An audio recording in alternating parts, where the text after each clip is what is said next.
오늘 우리에게 주신 하나님의 말씀 보도록 하겠습니다. 오늘 우리에게 주신 하나님의 말씀은 창세기 31장 1절에서 20절까지 말씀입니다.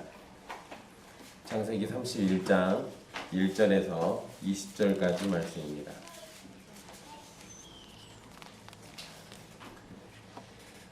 귀하신 하나님의 말씀 받들어서 읽도록 하겠습니다.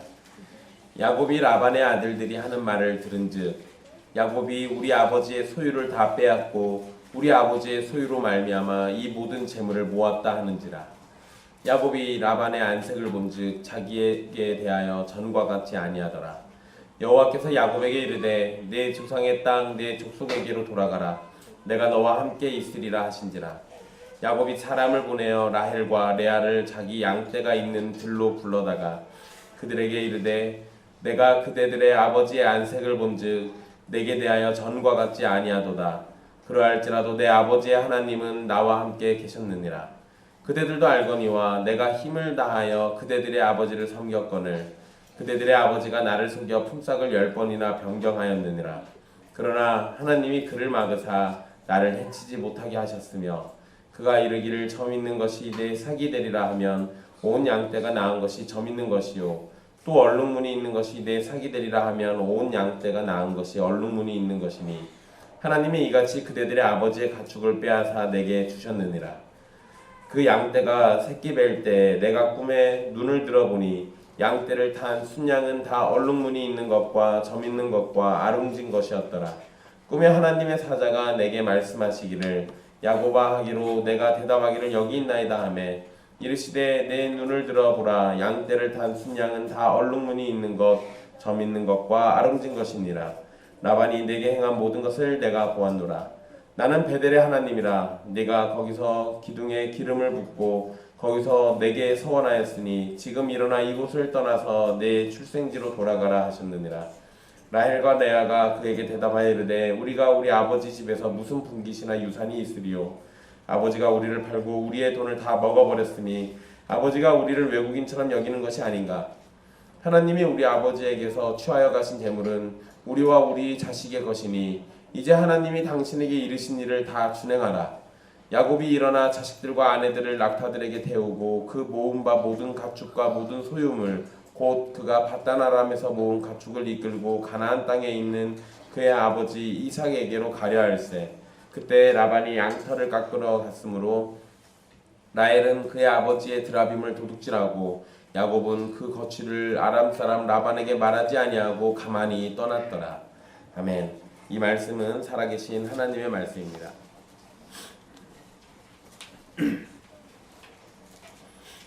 우리는 지금까지 야곱이 형 에서를 피해서 하란에 살고 있는 외삼촌 라반의 집에 와서 결혼도 하고 자식들도 낳고 큰 부자가 되는 과정을 살폈습니다. 야곱이 아버지의 집을 떠나서 하란으로 가고자 했을 때 하나님께서는 베델에서 야곱을 찾아와 주셨고 그에게 약속을 해주셨습니다. 그리고 하나님께서는 그 바로 약속, 언약을 따라서 신실하게 야곱을 살펴주고 계셨습니다. 이제 오늘 말씀부터는 외삼촌 라반에게서 떠나서 다시 가나안으로 돌아가려는 야곱의 이야기가 기록되어 있습니다. 우리는 지금까지 그랬던 것처럼 계속해서 하나님의 택하신 백성인 야곱을 신실하게 살피시고 돌봐주시는 하나님의 손길을 보게 될 것입니다. 오늘 말씀의 시작은 야곱이 라반의 아들들의 이야기를 들으면서 시작됩니다. 라반의 아들들은 야곱이 아버지의 소유를 다 빼앗아서 부자가 되었다고 말을 합니다. 라반의 아들들이 이렇게 이야기하는 것은 야곱의 재산은 늘어나고 라반의 재산은 상대적으로 늘어나지 않았기 때문일 것입니다. 여기에서 우리가 주의해야 할 것은 라반의 재산이 줄어든 것은 아닙니다. 야곱으로 인해서 재산이 늘어났어요. 그러나 야곱의 재산이 늘어나는 것보다 라반의 재산이 늘어나는 게 그렇게 크게 많지가 않았던 겁니다. 특별히 30장 42절에서 기록된 것처럼 보면 튼튼한 양은 야곱의 것이 되고 약한 것은 라반의 것이 되었다는 기록에서 라반의 아들들의 이야기에 근거가 나오게 되었을 것입니다. 그러니까 좋은 건 야곱이 다 가져가고 좋지 않은 건 라반 곧 자기들의 아버지가 가져가니까 이 상황이 마치 야곱이 다 빼앗아 간 것과 같은 상황처럼 비춰집니다. 이 아들들이 한 표현에서 소유를 다 빼앗고라고 이렇게 되어 있는데요. 저건 소유를 다 빼앗았다. 뭐 저것도 비슷한 의미인데요. 원문의 의미대로 하면 아버지의 모든 소유를 빼앗았다예요. 그러니까 마치 야곱이 라반에게 단 하나의 돈도 남지 않고 하나의 짐승도 남지 않은 것처럼 다 뺏어갔다라고 얘기한 겁니다. 그러니까 이 아들들이 훨씬 더 많은 과장법을 쓰고 있는 거죠. 엄밀히 얘기하면 라반의 재산은 야곱 때문에 늘어났습니다. 그러니까 지금 좋지 않은 게 있다 할지라도 그것조차도 늘어난 것은 야곱 때문입니다. 그런데 라반의 아들들은 그러한 고마움을 잊어버리고 다 뺏어갔다라고 얘기하는 거예요. 특별히 라반의 재산은 곧 자신들이 받을 유산이 되는데 야곱의 재산이 늘어난 것을 통해서 자신들이 받을 유산이 줄어들었다고 생각이 들었을 겁니다. 이러한 피해 의식은 결국 야곱이 아버지의 모든 소유를 빼앗았다는 표현으로 드러나게 됩니다. 이러한 이야기를 들은 야곱이 라반의 얼굴을 살피게 됩니다. 뭐 사실 아들들이 저렇게 떠들고 다니더라도 라반이 아니야, 이 모든 건 다 내가 전에 얘기한 것처럼 여호와께서 야곱을 통하여 나에게 주신 거야 라고 하면서 여호와께도 감사의 마음을 또 야곱에게도 고마운 마음을 표현했더라면 이야기가 전혀 반대로 흘러갔을 겁니다. 그런데 라반의 얼굴을 보니까 전과 같지 않다는 점을 알게 됩니다. 이 부분을 직역하면 2절 말씀에 야곱이 라반의 안색을 본즉 자기에게 대하여 전과 같지 아니하더라 할 때 라반의 얼굴 그 안색을 본즉 여기서부터를 좀 직역해 보면요, 라반의 얼굴이 그와 함께 있지 않았다예요. 그러니까 원문의 의미는 그냥 함께 있지 않았다라고 얘기합니다. 제가 이렇게 그냥 직역해 드리는 이유가 있습니다. 왜냐하면 이 뒤에 3절의 말씀과 대조를 이루기 때문에 저 부분은 좀 직역을 할 필요가 있어요. 야곱과 라반은 계약을 맺었고 우리가 지난 시간에 살핀 것처럼 그 계약은 분명히 야곱에게 불공평한 계약이었습니다. 그럼에도 불구하고 야곱이 부유하게 됐어요. 그렇다고 라반이 야곱을 미워하면 안 되는 거죠. 왜냐하면 계약대로 한 거잖아요.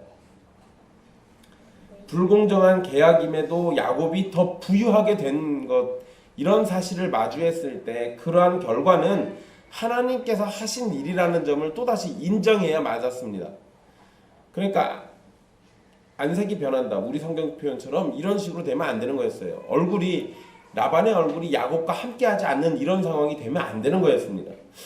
야곱을 통해서 자신의 재산이 늘어났을 때에는 하나님께서 하신 일이라고 좋아했었던 라반입니다. 그런데 자신보다 야곱이 더 부자가 되는 것처럼 보이자 그것을 시기하고 좋지 않게 보고 있죠. 라반 자신이 야곱으로 인해서 여호와께 복을 받고 있다고 고백한 것이 사실이라면 야곱이 더 복을 받는 것이 전혀 이상하지 않는 거예요. 근데 이거를 이상하다라고 여기고 나쁜 것처럼 여기는 거는 라반의 마음속에는 더 큰 욕심이 자리하고 있는 겁니다. 그러나 이러한 것을 시기하고 질투하는 것이 사실 라반에게만 있는 게 아니라 일반적인 사람들의 특성이죠. 타락한 사람들이 갖고 있는 기본적인 특성이 됩니다. 우리 주위에서도 이런 점들은 쉽게 찾아볼 수 있는데요. 제가 선배 목사님들 만나서 이야기 들을 때 자주 듣는 충고 중에 하나가 이런 얘기가 있습니다. 목사 자식들은 너무 못나도 안 되고 너무 잘나도 안 되고. 처음에 그게 뭔 소리인지 몰랐어요. 근데 너무 못나면 목사의 믿음이 없다고 믿음을 의심하고요. 너무 잘나면 목사가 자기 자식을 위해서만 기도한다는 의심을 합니다. 교회 안에서 누군가 잘 되는 것이 배 아픈 일이라고 생각이 든다면 과연 그걸 한 몸이라고 얘기할 수 있을까? 이건 문제가 있는 거죠. 여러분, 목사 자식이 잘날 수도 있고 못날 수도 있습니다. 못난다고 해서 뭐 그 아버지의 믿음에 문제가 있다라고 보기도 이거 사실 좀 어려워요. 왜냐하면 역사적으로 놓고 봤을 때 굉장히 위대한 믿음의 선배들이 자식 교육을 잘못해가지고 자식들이 어긋난 길로 가는 일들이 자주 있었습니다. 근데 그거는 그러니까 믿음의 문제라기보다는 네, 그 목사님의 믿음보다는 그 자식이 하나님의 택함을 받지 못한 거겠죠. 근데 이제 그거를 아버지의 믿음으로 가서 판단한다는 거예요. 여러분, 우리가 정말로 한 몸이라면 내가 조금 못나고 잘 되지 못하더라도 다른 형제가 또는 다른 자매가 성공하거나 좋은 일이 있을 때 진심으로 함께 기뻐하고 즐거워해 줄 수도 있는 거 아니겠습니까? 또한 그렇게 할 때 역으로 내가 힘들고 어려울 때 함께 기도하고 슬퍼하며 도움을 나눌 수도 있는 겁니다. 그런데 사람들은 기본적으로 세상 사람들 말처럼 사촌이 땅을 사면 배가 아프다라는 속담이 나오는 것처럼 세상 사람들에게 이 말은 그냥 정말 그대로 적용될 수도 있겠지만 하늘의 신령한 복을 누리면서 그리스도 안에서 하나가 된 성도들에게는 절대로 적용될 수 없는 말입니다. 적용해서도 안 되는 거고요. 그런데 라반의 얼굴이 야곱과 함께 있지 않고 그의 아들들이 적개심을 드러내는 것은 이거 문제가 있는 거죠. 잘못된 겁니다. 그러니까 사실 이전에 라반이 했던 말대로 하자면 너는 진실로 나의 혈육이구나 라는 말은 사실 새빨간 거짓말이에요. 진짜 가족으로 생각하지 않는 겁니다. 그러니까 여러분 이 부분에서 우리가 생각할 수 있는 점이 있는 거죠. 교회라고 해서 우리가 정말로 한 가족이라고 해서 말로 한다고 해서 그 진짜 가족이 아니라 내 삶에서 그 가족됨이 드러나야 하는 거예요. 삶에서 가족됨이 드러나야 하는 겁니다. 그게 안 되면 심각한 문제가 있는 거죠. 예를 들자면 이런 거예요. 우리는 또 다 비슷비슷한 자녀들을 키우고 있잖아요. 나중에 이제 우리가 10년이 지나고 20년이 지나서 얘네들이 다 직장 생활을 하게 되고 막 이럴 때, 직장을 잡을 때 누군가의 자식은 좋은 회사, 좋은 자리에 갈 수도 있습니다. 또 누군가의 자식은 30이 넘더라, 40 가까이 될더라 계속 직장도 못 잡고 그럴 수도 있어요. 그때 가서 직장 못 잡는 집 아들 자식을 보고는 내가 저 자식 어릴 때부터 봤는데 저럴 줄 알았어, 이런 식으로 얘기한다면 여러분 그 아이도 믿음의 눈으로 봤을 때는 내 자식이에요. 우리 집에서 나랑 같이 밥 안 먹는 것 뿐이지 한 몸이라면서요. 그런 식으로 말하면 안 되는 거겠죠. 근데 우리는 세상적인 기준에 자꾸만 이렇게 한 몸됨을 우리의 의식이 자꾸 그렇게 갈라요. 여러분 라반과 그의 아들들이 보였던 모습은 교회 안에서는 있어서는 안 되는 모습입니다. 그렇게 여러분들의 자신을 자꾸만 살피십시오.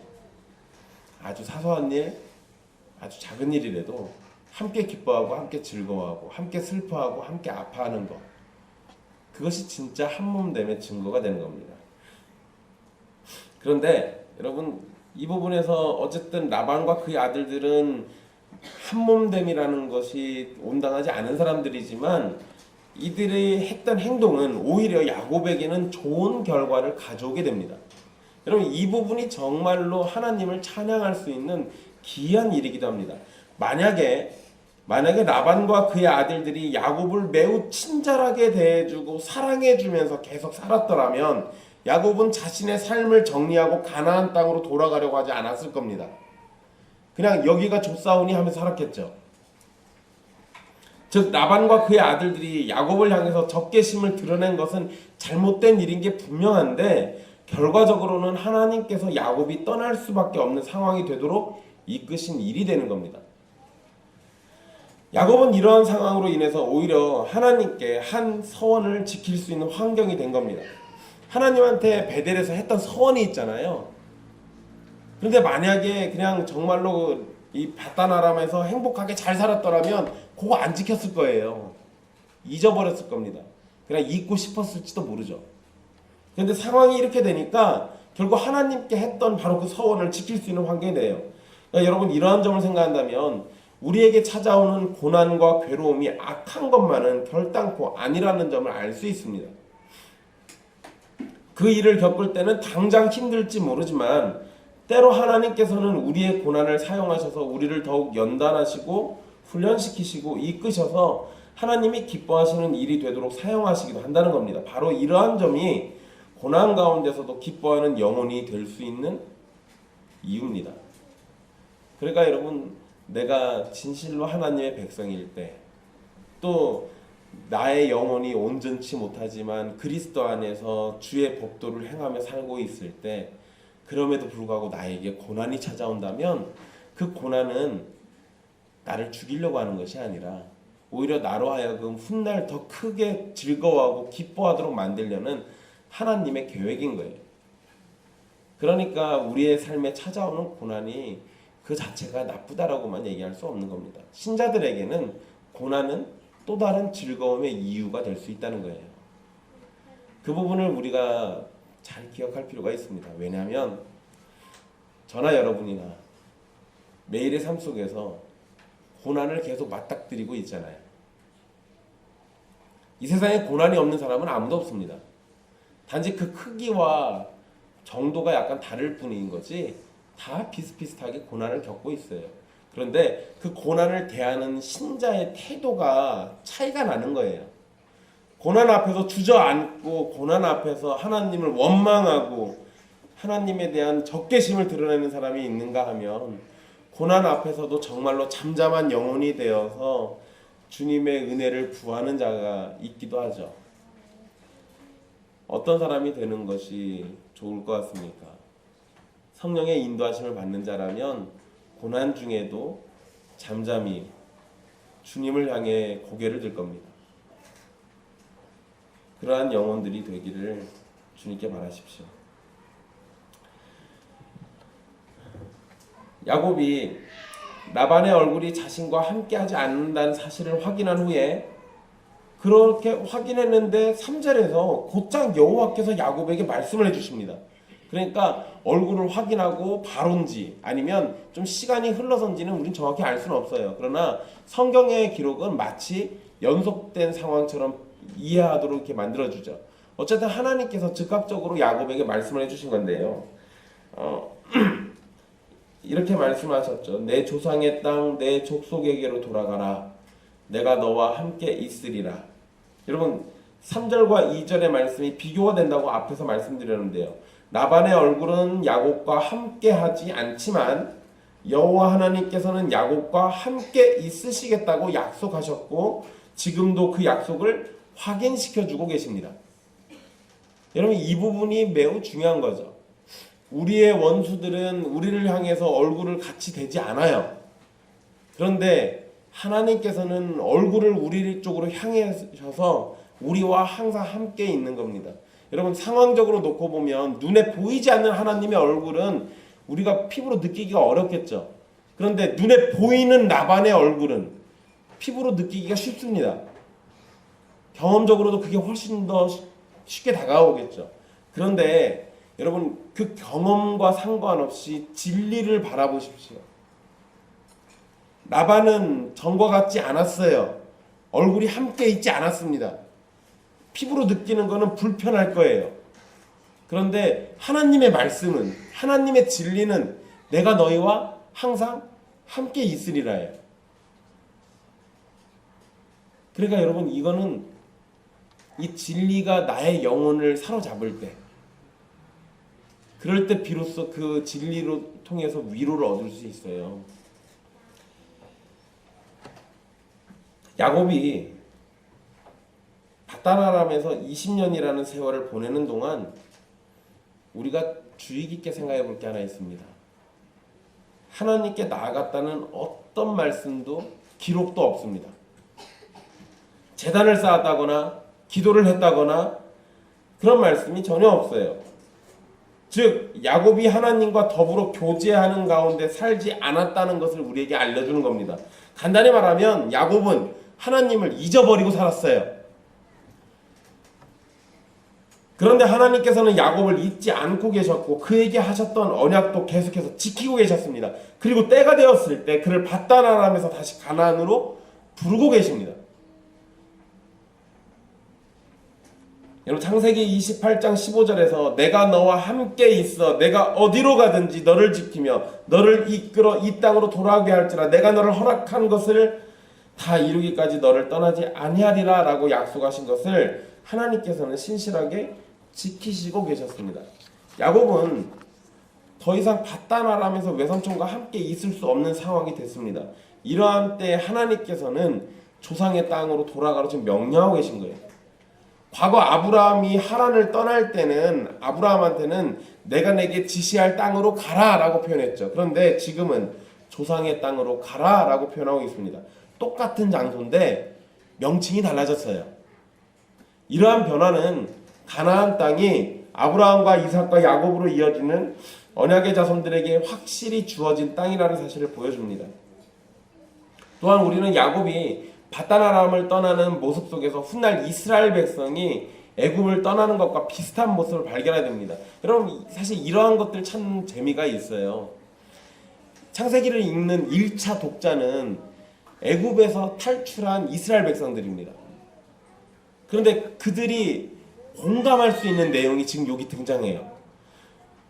야곱이 지금 밧단 아람을 떠나는 모습이나 이스라엘 백성들이 훗날 애굽을 떠나는 모습에서 둘 다 고난과 괴로움이 있었고 떠나야만 하는 분명한 이유가 있었습니다.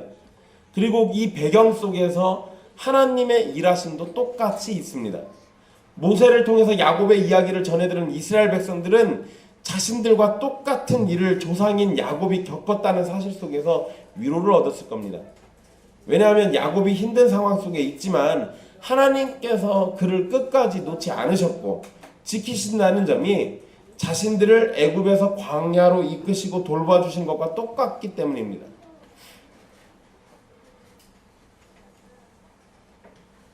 그리고 여러분 모세가 이스라엘 백성들이 범죄할 때마다 하나님께 중보 기도를 할 수 있었던 배경도 가만 생각해 보면 야곱과 같은 죄인을 향해서도 끝없이 은혜를 베푸신 하나님, 그 하나님이심을 알기에 똑같이 은혜 베풀어 달라고 할 수 있는 거예요. 그러니까 여러분 이러한 사실들을 우리에게도 적용한다면 야곱에게도 이스라엘 백성들에게도 긍휼이 많으셨던 하나님은 그리스도 안에 있는 우리에게도 얼마든지 넘치도록 긍휼이 많으신 하나님으로 다가올 수 있다는 사실입니다. 그러니까 한 세대가 훨씬 더 지나버린 우리들에게는 오히려 또 이것이 더 큰 위로가 될 수 있는 내용이 되는 거겠죠. 야곱은 라헬과 레아를 들로 불러서 대화를 나눕니다. 그게 4절 말씀인데요. 두 사람을 들로 불렀다는 이야기를 하는 것, 그러니까 들로 불러다가 이야기를 한다는 것은 자신들이 살고 있는 천막이나 거주지에서는 이러한 이야기를 할 수 없는 환경이라는 걸 알려줍니다. 즉 아마 이 살고 있던 장막이나 거주지는 라반의 감시가 충분하게 있었던 환경이라고 볼 수 있습니다. 그리고 야곱은 두 아내를 설득하기 위해서 불렀고 지금의 상황을 설명을 해줍니다. 야곱이 아내들에게 한 이야기에서 라반과 하나님에 대한 대조가 반복해서 사용이 되는데요. 먼저 5절에서 야곱은 라반의 얼굴이 전과 같지 않다라고 얘기하지만 하나님은 자신과 함께 계신다는 말을 합니다.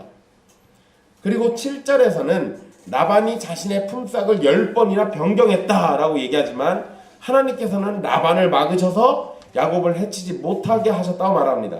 그리고 8절과 9절에서 라반은 야곱에게 조건을 계속 바꾸고 있지만 하나님께서는 야곱이 받아야 할 것을 주셨다라고 언급을 합니다. 야곱이 라반과 하나님을 이렇게 대조하는 것은 두 아내에게 더 이상 라반을 의지하지 말고 하나님을 의지하자는 그러한 의미로 볼 수 있습니다. 사실 여러분 이런 건 매우 중요한 가르침이 될 수 있습니다. 야곱이 굉장히 이거 사실 지금 전개 이야기의 흐름으로 보면 야곱이 어쩐 일로 하나님을 의지하자는 말을 한 거예요. 놀라운 거죠. 근데 여러분 제가 야곱을 좀 나쁜 사람으로 설명을 드리긴 하는데요. 미묘한 변화가 있는 거를 좀 바라보십시오. 야곱이 처음에 형한테 팥죽 팔 때부터 지금까지의 모습 그리고 이제 앞으로 이렇게 살필 모습들을 보면은요. 야곱이 조금씩 바뀌어요. 사람이 조금씩 성장합니다. 그래서 이전에는 전혀 안 보이던 모습들을 뒤로 가면 갈수록 자꾸 보여줘요. 여러분 이 점에서 야곱은 하나님께 부르심을 받았다라고 우리가 확신할 수 있는 거예요. 성령의 인도하심이 아니고서는 사람이 이렇게 바뀔 리가 없어요. 그런데 아주 조금씩이지만 야곱의 모습이 신앙적인 걸로 바뀌고 있다는 것은 성령님의 부르심이 있었고 성령님의 역사가 있어서 이 삼위 하나님께 조금씩 나아가고 있다는 걸 보여주는 겁니다. 이것이 우리에게 똑같이 적용될 수 있겠죠. 여러분, 지금부터 20년, 30년이 지나도 똑같다면 뭔가 문제가 있겠지만 한 10년쯤 지나고 보니까 정말로 조그맣게라도 변화가 있어요. 또 20년쯤 지나니까 그것보다 좀 더 많이 변화가 있어요. 조금씩 우리 안에 변화가 생기고 있다면 그것만으로도 우리는 성령의 역사가 있다라고 볼 수도 있는 겁니다. 물론 사람이 학습에 의해서 변화가 되기도 합니다. 그런데 학습에 의한 변화로는 그리스도를 주라 시인할 수가 없어요. 고린도전서 12장 3절의 증언입니다. 성령이 아니고서는 예수를 주라 시인할 수가 없다고 했습니다. 그러니까 처음에는 그게 아니었는데 시간이 지날수록 나의 영혼이 예수를 주라 시인해 가면서 그분을 나의 주님으로 섬기어 가고 있는 모습이 발생한다면 비록 부족하고 연약할지라도 나는 성령의 부르심을 받고 삼위 하나님의 은혜로 구원의 영광을 누리는 사람이라고 볼 수 있는 겁니다.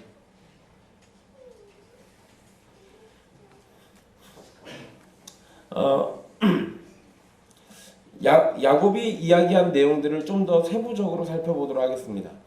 5절에서 야곱은 라반을 그대들의 아버지라고 부릅니다. 좀 표현이 좀 그러죠. 이건 마치요.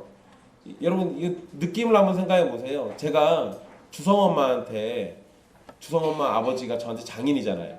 제가 지금 아버지라고 부르는데 난데없이 당신의 아버지라고 하면 그대의 아버지라고 하면 뭔가 좀 느낌이 이상하지 않아요? 이건 부부싸움 하지 않고서는 이렇게 말하기가 좀 쉽지 않습니다. 그런데 지금 표현이 그래요. 그대들의 아버지. 이건 지금 한 다리 빼고 있는 거죠. 그리고 하나님을 뭐라고 부르냐면 내 아버지 하나님이라고 부릅니다. 그러니까 하나님을 자신의 하나님이라고 부르지 않고 굳이 아버지라는 표현을 거기다 넣었어요. 그리고 내 아버지 하나님이라고 부르는데 이거는 그대들의 아버지와 대조를 이루려고 하는 겁니다. 즉 그대의 아버지는 믿을 대상이 못 되는데 내 아버지의 하나님은 믿을 대상이 된다는 거죠.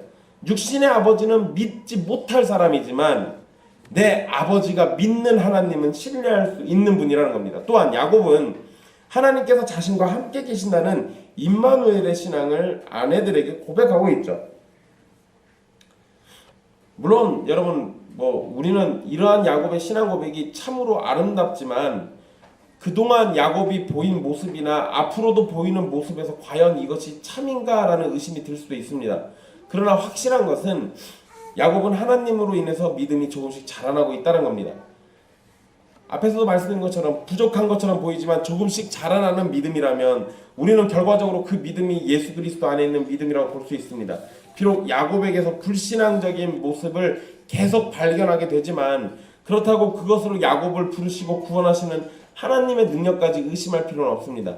이러한 점은 우리에게도 동일하게 적용될 수 있습니다. 어떤 때는 믿음이 있는 것처럼 행동하고 어떤 때는 믿음이 없는 것처럼 행동할 때가 우리들의 삶 속에서 반복될 겁니다. 여러분 이제 연말이잖아요. 연말이 되면 우리의 믿음을 점검할 때 결론이 그거죠. 올해는 좀 약간 그런 것 같아요. 그래서 이제 1월 1일이 되면 마음을 다잡고 이제 다시 새롭게. 그래서 1월 1일부터 한 15일까지는 믿음이 굉장히 뜨거워집니다. 성경도 열심히 읽고 매일 기도도 하고 막 가정 예배도 드리고 그러다 또 시간이 좀 지나서 12월 달이 되면 다시 또 원점으로 돌아온 것 같아요. 이상해요. 그러니까 여러분 이거 이상하잖아요. 어떤 때는 믿음이 있는 것처럼 행동했다가 어떤 때는 믿음이 없는 것처럼 행동하는 이러한 모습들이 우리의 삶에서 반복된다는 겁니다. 물론 항상 믿음 위에 굳게 서 있으면 참으로 좋겠지만 많은 사람들은 갈대처럼 이리저리 흔들리는 모습을 보입니다. 그러나 그렇게 흔들리는 가운데서도 점차 중심을 잡아가면서 바른 믿음으로 자라가는 것이 일반적인 모습이에요. 그러니까 여러분에게 이렇게 흔들리는 갈대와 같은 모습이 있다고 해서 낭망하지 마십시오. 오히려 여러분이 흔들리는 갈대라는 사실을 알게 된다면 바로 그 부족함을 깨달았다면 더욱 은혜를 바라면서 그리스도 안에서 성장하는 믿음이 되기를 소망하십시오. 혹 주위에 부족한 모습의 신자가 있다면 그러한 사람을 비난하기보다는 믿음이 자라나기를, 그러한 은혜를 누리기를 기도해주고 좀 더 성장한 신자로 믿음의 선한 싸움을 싸우도록 함께 밀어주는 모습을 보이십시오. 그것이 우리가 보여야 할 마땅한 모습이겠죠. 야곱은 6절에서 자신이 힘을 다해 라반을 섬겼다고 두 아내들에게 말합니다. 뒷부분에서 라반과의 대화를 보면 이제 좀 있다가 라반 이제 도망갔을 때 라반이 쫓아와요. 그래서 라반과 이제 대화를 하게 되는데 그때 보면 야곱은 충실히 라반을 섬겼던 것이 맞습니다. 그러니까 라반도 인정을 해요. 야곱이 그렇게 말할 때 거부하거나 틀렸다고 말하지 않습니다. 그런데 창세기 30장에서 이 야곱이 자신의 성공을 위해서 열심히 노력하는 것을 보면 완전히 옳은 말이라고 할 수도 없습니다. 왜 그러냐면 야곱이 라반을 충실히 섬겼다라고 한다면 라반의 짐승들도 튼튼한 짐승이 되도록 했어야 맞아요. 근데 자기의 짐승은 튼튼하고 라반의 짐승은 약한 짐승이었어요. 그러니까 완전히 충실하게 섬겼다라고 보기에는 뭔가 좀 부족함이 있는 겁니다. 그리고 7절에서 야곱은 라반이 자신을 속여서 품삯을 10번이나 바꿨다고 말을 합니다. 여러분 여기에서 10번은 진짜 10번일 수도 있고요. 또 여러 번에 대한 과장법일 수도 있습니다. 뭐 우리 아이들이 잘 쓰는 표현 있잖아요. 뭐 그냥 조금 많았던 거를 갖다가 수억 많이 이런 표현 쓰잖아요. 뭐 그런 거랑 약간 좀 비슷하다고 볼 수 있습니다. 어쨌든 그러나 뭐 10번이든 여러 번이든 이 품삯, 그러니까 월급을 굉장히 많이 바꿨던 거는 맞는 것 같습니다. 라반은 결혼에 있어서도 야곱에게 속임수를 썼죠. 그리고 이 품삯, 그리고 사실 여러분 야곱에게 속임수를 쓴 이 사건도 잘 생각해 보면 품삯을 속인 거예요. 뭐냐면 7년 동안 일해서 라헬을 얻기로 했었는데 7년 동안 일해서 레아를 줬잖아요. 그러니까 품삯을 속이는 겁니다. 그러니까 이것도 품삯을 속인 거고 이후에도 그런 일들이 계속됐던 겁니다.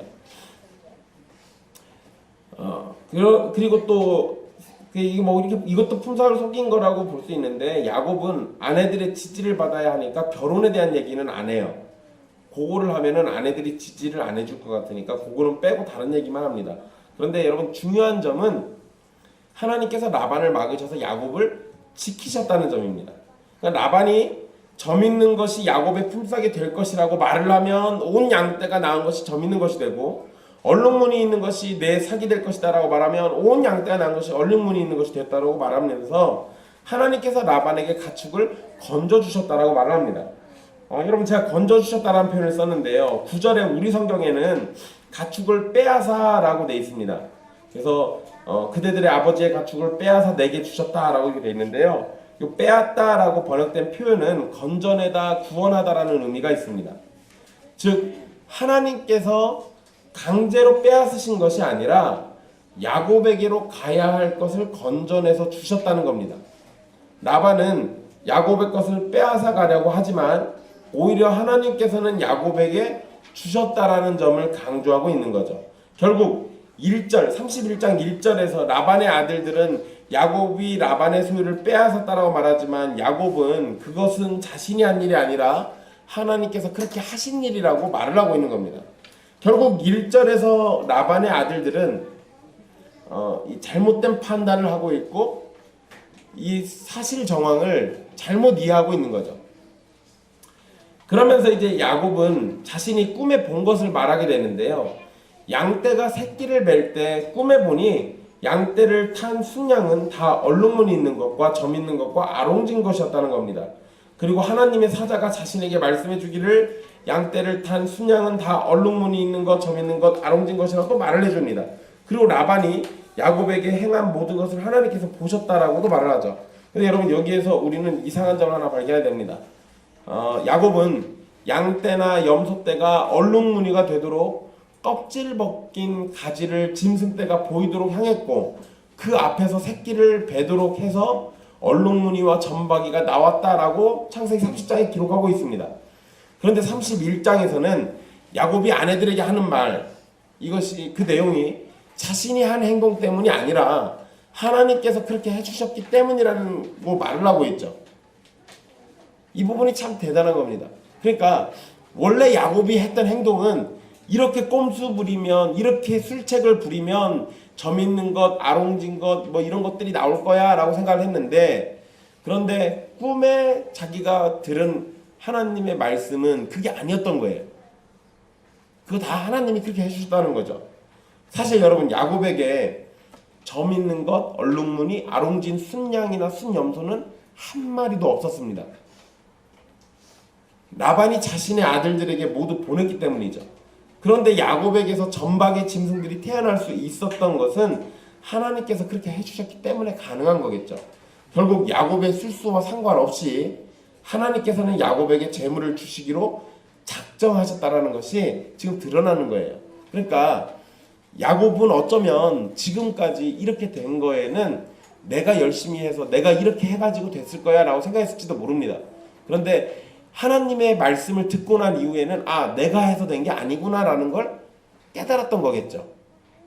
그럼 여러분, 이렇게 되면 주께서 나를 정말로 베델에서 하신 약속처럼 철저하게 지키고 돌봐주고 계시구나 라고 이해할 수 있겠죠. 그러니까 야곱의 의식이 조금 바뀔 수 있는 겁니다. 실제로도 좀 더 바뀝니다. 이러면서 하나님은 13절에 자신을 베델의 하나님이라고 부릅니다. 이것은 야곱에게 언약을 하신 하나님을 언급한 것과 동시에 자신이 얼마나 신실하신 존재이신지를 야곱에게 떠올리게 합니다. 그리고 또 한 가지는 야곱이 베델에서 서원을 했죠. 그러니까 서원을 언급한 것, 여기 베델을 얘기하고 거기 서원했다라는 말 쓰시잖아요. 그러니까 이제는 야곱이 한 서원을 지키라고 말씀하시는 겁니다. 이러한 이야기를 라헬과 레아에게 해줍니다. 그러자 라헬과 레아는 아버지에 대한 원망의 말을 하면서 야곱을 따르기로 결정합니다. 여러분, 라헬과 레아가 14절부터 아버지에 대한 원망을 얘기하는데요. 14절에 무슨 분깃이나 유산이 있겠냐라는 말을 합니다. 그러면서 15절에는 아버지가 자신들을 팔았고 자신들의 돈을 다 먹어버렸다라는 표현도 합니다. 여러분, 여기 15절에 했던 이 표현은 결혼 지참금을 얘기하는 겁니다. 그러니까 딸들을 야곱에게 팔았죠. 근데 이게 결혼한 거잖아요. 그러면 야곱이 결혼 지참금으로 7년치 품삯을 준 거예요. 그러면 결혼했을 때 딸한테 그 결혼 지참금을 줘야 합니다. 이게 왜 이러냐면 이 딸이 거기 가서 행복하게 잘 살면 상관이 없는데 만약에 쫓겨나거나 이혼을 당하거나 아니면 남편이 갑자기 죽게 되거나 이런 일이 벌어졌을 때 급할 때 쓰라고 그 결혼 지참금을 줍니다. 이게 원래 고대 근동의 풍습이에요. 그러니까 라헬과 레아가 시집 갔을 때 라반은 라헬과 레아에게 7년치 품삯을 줬어야 돼요. 근데 우리 돈 떼먹었다는 얘기, 돈 다 먹어버렸다는 얘기는 그거 안 줬다는 얘기입니다.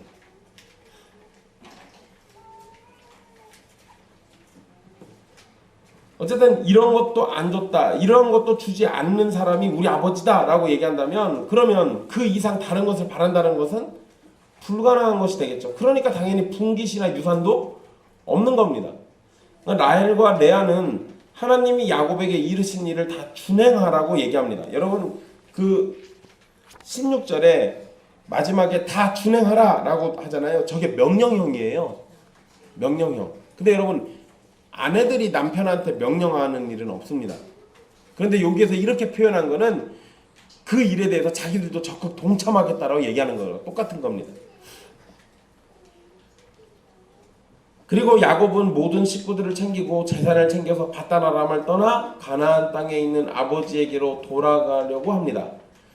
여러분, 참 재미난 모습이죠. 20년 전에는 가나안이 위험하다고 피해서 도망쳐 왔는데 지금은 가나안이 안전하다고 거기로 도망치고 있는 겁니다. 그리고 19절에 보면 바로 그때, 이렇게 도망가려고 하는 바로 그때가 라반은 양털을 깎으러 갔다고 성경 기록하고 있습니다. 여러분, 양털을 깎는 때는 4월에서 5월인 이 봄철에 하는 행사입니다. 여름이 오기 전에 양털을 깎아요. 그런데 이 일이 굉장히 어려운 일이어서 며칠이 걸리기도 한답니다.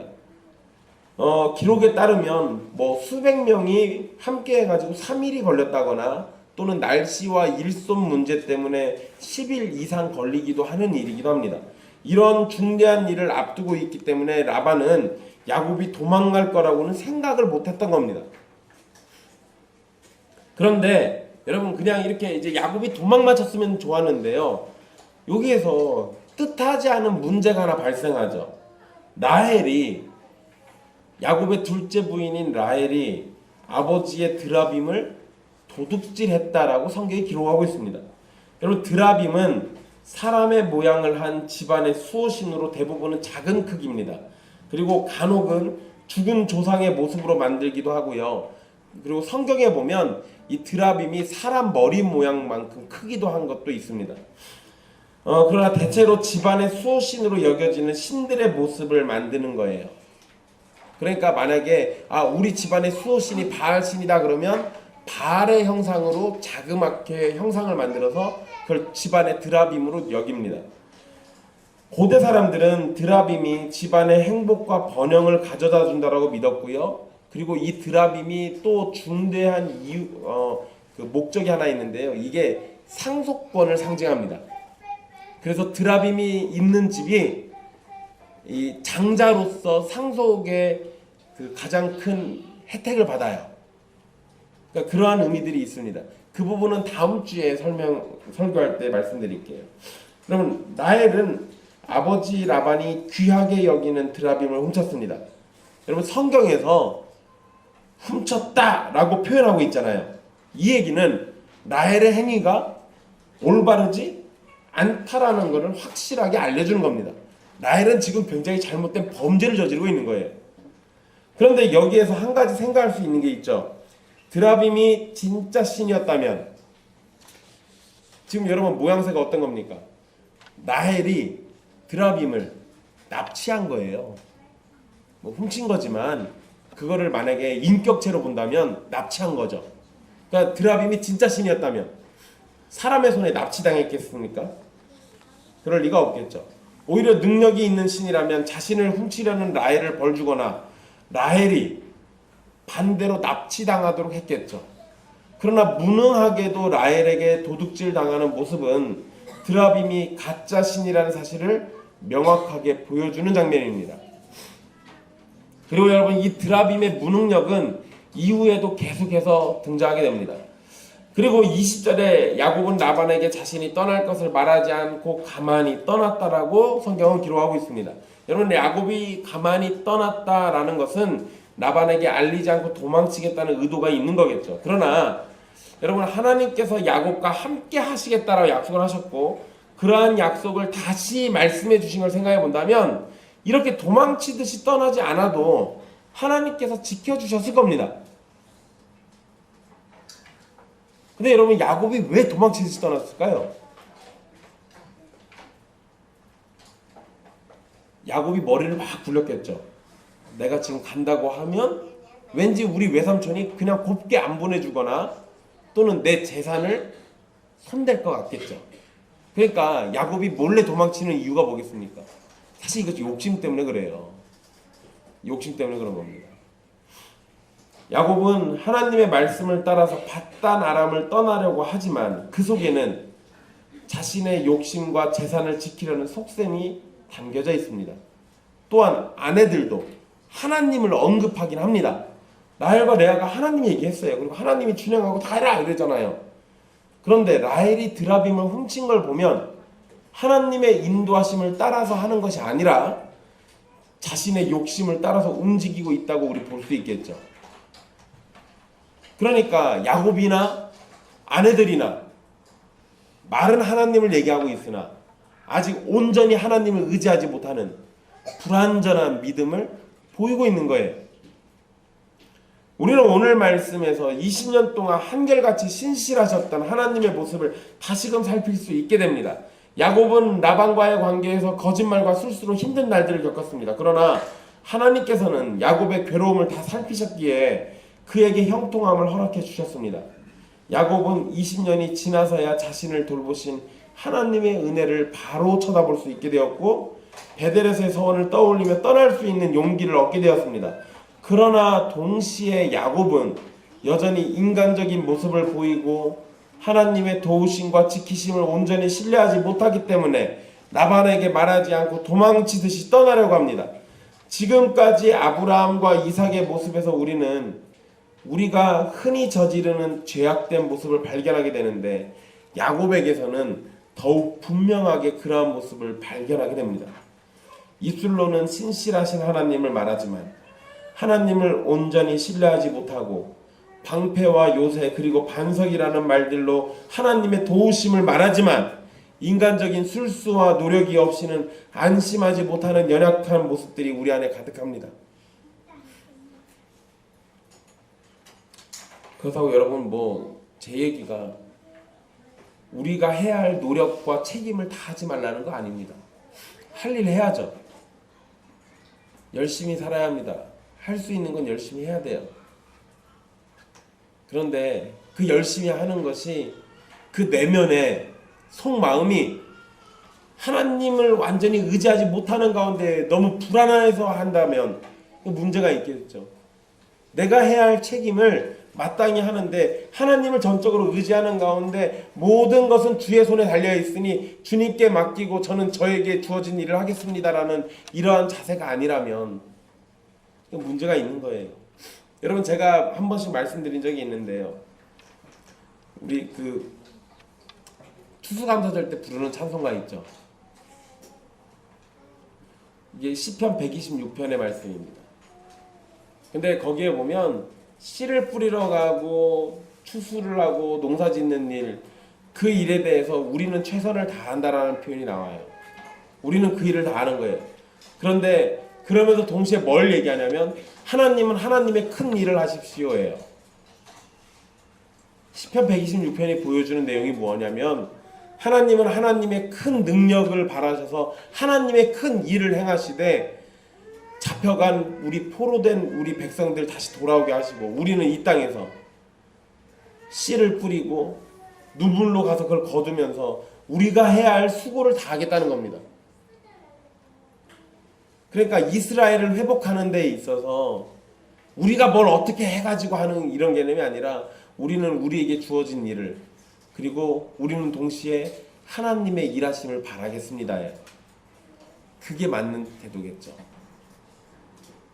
마땅히 여러분들도 여러분들의 삶에 찾아온 고난이나 어려움들을 해결할 때 여러분들이 해야 할 일들 하는 거예요. 그게 마땅한 겁니다. 그런데 그러면서 동시에 모든 건 주님의 손에 달려있으니 주님께서 하실 것을 기대하겠습니다. 주님이 안 해주신다면 그것도 조사온이에요. 그리 아니하실지라도는 바로 그럴 때 쓰는 겁니다.